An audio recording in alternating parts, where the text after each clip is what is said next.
Pour Pascal Pavageau, il n'y a pas de fracture à Force ouvrière.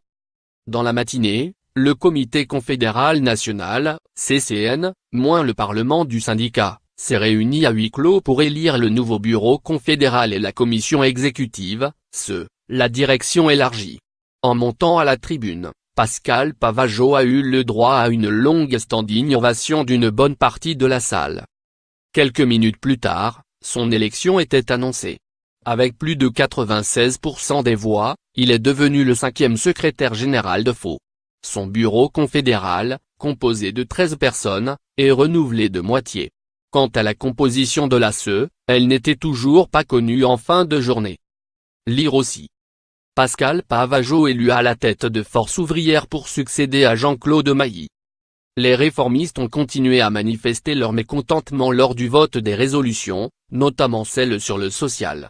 Jeudi soir, pour protester contre le résultat sur le rapport d'activité, plusieurs fédérations avaient quitté les débats en commission. C'était notamment le cas de la métallurgie, la seconde fédération du syndicat proche de M. Mailly, de l'agroalimentaire et de la pharmacie.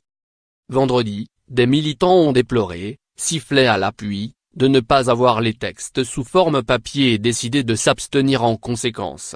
On découvre une nouvelle forme de démocratie à FO, s'est agacé Frédéric Homé, secrétaire général de FO Métaux.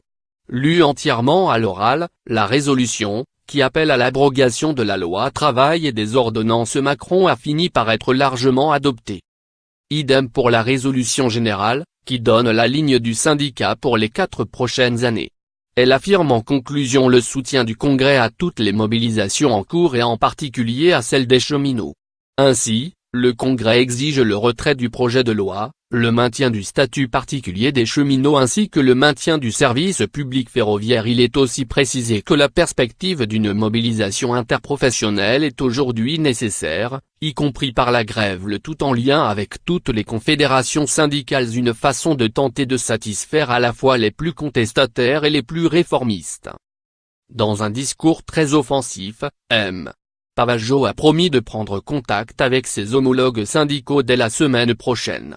En conférence de presse ensuite, il a précisé avoir mandat pour travailler à une perspective de mobilisation interprofessionnelle dans l'unité la plus large.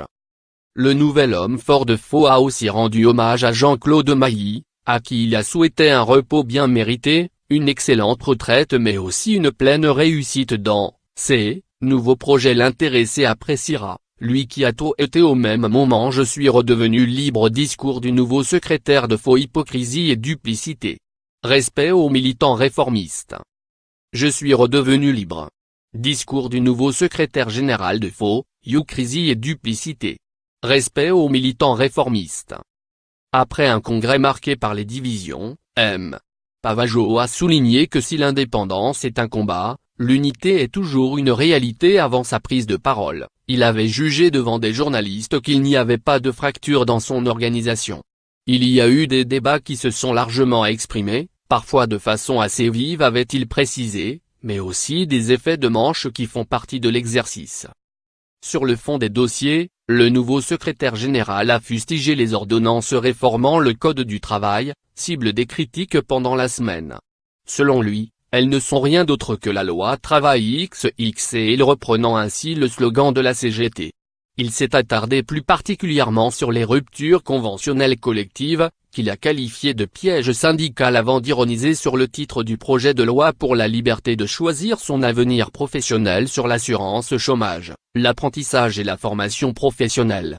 C'est une blague, a-t-il lâché, critiquant de manière plus générale l'individualisation, une vision quasi philosophique du chacun pour soi au cœur de la politique, selon lui, du gouvernement. Sur la réforme des retraites, M. Pavageau a fait savoir que la Confédération participerait à la concertation car la chaise vide, ce n'est pas faux, mais avec le mandat clair de la défense de nos régimes, de la défense de nos droits adossés à des statuts collectifs face à un projet purement idéologique où de fait il n'y a plus d'âge limite, ni de durée de cotisation. Et de réutiliser une punchline moins déjà employée ces dernières semaines mais qui fait toujours son effet, pour décrire à sa façon la méthode d'Emmanuel Macron, de nouveau qualifié de Jupiter. Je pense donc tu suis. Succès garanti. Debout, Les délégués ont longuement applaudi ces dernières paroles. Si le successeur d'M.